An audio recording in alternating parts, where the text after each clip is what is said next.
নমস্কাৰ বন্ধুসকল, আকৌ এবাৰ আপোনালোক সকলোকে স্বাগতম জনাইছোঁ মোৰ ইউটিউব চেনেল আৰ কে চাৰ্কি ক্লাছলৈ। আজি আমি দেখা পাইছোঁ যে ইণ্ডিয়ান ৰেলৱেজৰ এটা ৰিক্ৰুটমেণ্টৰ ৰিজাল্ট ঘোষণা কৰা হৈছে। এইটো ফাৰ্ষ্ট ষ্টেজৰ ৰিজাল্ট হয় আৰু PST বা PATৰ কাৰণে তেওঁলোকক শ্বৰ্টলিষ্ট কৰা হৈছে যিসকলে পৰীক্ষাটো দিছিলে। আৰু এই পৰীক্ষাটো হৈছে RPFৰ যোনটো SI এক্সাম হৈছিলে তাৰ ৰিজাল্ট আজি ঘোষণা কৰা হৈছে। লগতে কাট অফ নম্বৰটো তেওঁলোকে অফিচিয়েলি ডিক্লেয়াৰ কৰিছে। গতিকে দেৰি নকৰি আমি ভিডিঅ'টো আৰম্ভ কৰোঁ। যিসকলে RPFৰ SI এক্সাম দিছিলে তেওঁলোকৰ কাৰণে খুব ইম্পৰ্টেণ্ট ভিডিঅ' হ'ব। গতিকে আহক আমি ভিডিঅ'টো আৰম্ভ কৰোঁ। তো ইয়াত চাব পাৰিব আপোনালোকে, ইয়াত government of India ministry of ৰেলৱেজৰ ফালৰ পৰা এই নটিফিকেশ্যনটো দিয়া হৈছে। আৰু ইয়াত লিখিছে centralized employment notice number RPF 01/2024 and RPF 02/2024। তো এইটো আজি দিয়া যোনটো নটিফিকেশ্যন এইটো নহয়, এইটো হৈছে এডভাৰটাইজমেণ্ট।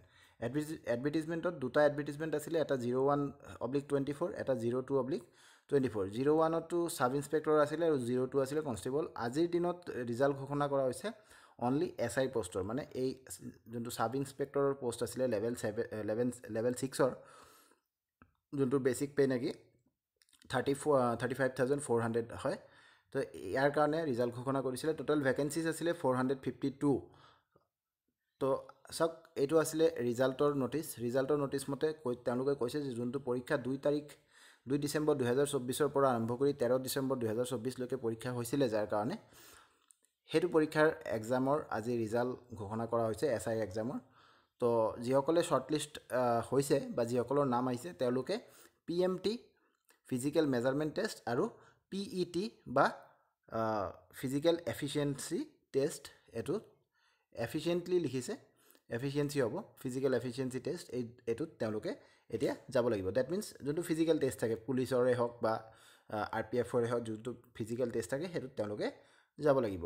আৰু ইয়াত এটা কথা কৈছে যে ডেট কেণ্ডিডেটসকলৰ PMT বা PETৰ ডেটটো তেওঁলোকক আকৌ SMS ইমেইলৰ যোগেদি জনোৱা হ'ব, লগতে ৱেবছাইটতো দি দিয়া হ'ব, এইটো কৈছে। আৰু এটা কথা কৈছে যে তেওঁলোকে further candidates can also' view their individual score. প্ৰতিজন কেণ্ডিডেটে কিমান স্ক'ৰ পাইছে তেওঁলোকে কি কৰিব পাৰিব, চাব পাৰিব। তেওঁলোকৰ ৰেজিষ্ট্ৰেশ্যন নম্বৰ আৰু ডেট অফ বাৰ্থ দি পেলাই এইটো 6 তাৰিখৰ পৰা তেওঁলোকে চাব পাৰিব অফিচিয়েল ৱেবছাইটত। তো এইখিনি কথা কৈছে। এতিয়া আমি এইটো ৰিজাল্টৰ যোনটো শ্বীট দি দিছিলে 14টা, টোটেল 14টা পেজ আছিলে, মই 14 নম্বৰ পেজটোহে লৈছোঁ, গোটেইখিনি মই ইয়াত দিয়া নাই। আপোনালোকে নিশ্চয় RRB গুৱাহাটীত যোনটো ৱেবছাইট আছিলে www.rrbguwahati.gov.in তাত গৈ পেলাই আপোনালোকে চাব পাৰিব। ইয়াত চাওক, আপোনালোকে টোটেল শ্বৰ্টলিষ্ট কৰা হৈছে 4,527জন মানুহক ইয়াত শ্বৰ্টলিষ্ট কৰা হৈছে, য'ত নেকি আমাৰ ভেকেঞ্চি কিমান আছিলে 452 হয়নে, 452 ভেকেঞ্চি আছিলে। গতিকে 10 টাইমছ মানুহক মাতা হৈছে, 10 টাইমছ কেণ্ডিডেটক এইটোত মাতা হৈছে, 1:10ত মাতা হৈছে। তো ইয়াত যিসকলে পাছ কৰি পেলাই শ্বৰ্টলিষ্ট হৈছে তেওঁলোকৰ কাৰণে কাট অফটো এনেকুৱা আছিলে, এইটো আপোনালোকে চাব পাৰিব।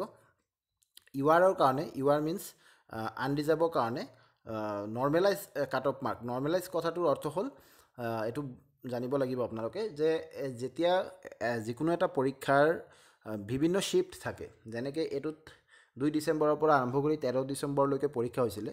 তো বিভিন্ন শ্বিফ্টত যেতিয়া পৰীক্ষাটো হয় তেতিয়া কি হয়, এই পৰীক্ষাটোৰ যোনটো যেনেকৈ কেইবাদিন জোৰা যোনটো পৰীক্ষা চলিব, তো তাৰ মাজত এটা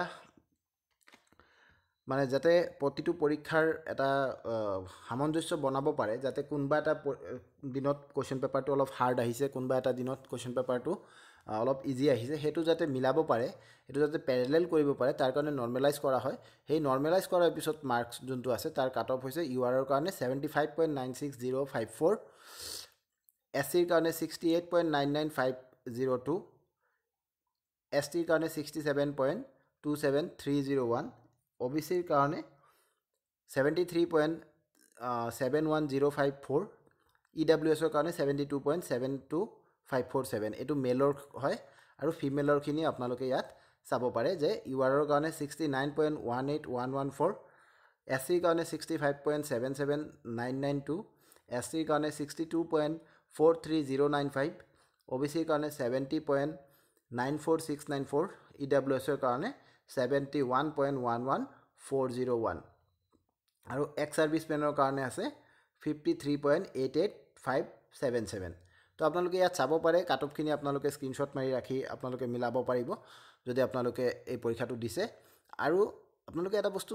মন কৰিব পাৰে যে ইয়াত কাটঅফত যোনটো আমাৰ ডেচিমেলৰ পিছত ডিজিট আছে তাত 5টা ডিজিট ৰাখা হৈছে তাৰমানে ইমানে কম্পিটিশ্যন বেছি অল ওভাৰ ইণ্ডিয়াত যে সেই ডেচিমেল 5টা ডেচিমেল পইণ্টলৈকে গৈ পেলাই এইটো কি হ'ব কম্পিটিশ্যনটো থাকিব তো এনেকুৱাই হয় অল ওভাৰ ইণ্ডিয়া পৰীক্ষা হৈছে নেশ্যনেল লেভেলৰ পৰীক্ষাবিলাকত এনেকুৱাই হয় তো এইখিনি আছিলে আজিৰ ভিডিঅ'টোত ইয়াতকৈ বেছি একো নাই আপোনালোকে কাটঅফটো চাব পাৰিছে আৰু নিজৰ ৱেবছাইটত গৈ পেলাই নিজৰ যোনটো ৰোল নাম্বাৰ আছে সেইটো আপুনি PDF-ত চাব পাৰিব যে আছেনে নাই যদি আছে তেতিয়াহ'লে আপোনালোকে নিশ্চয় যোনটো ফিজিকেল টেষ্ট আছে তাৰ কাৰণে প্ৰিপাৰেশ্যন কৰক তো এইখিনি আছিলে আজিৰ ভিডিঅ'টোত ধন্যবাদ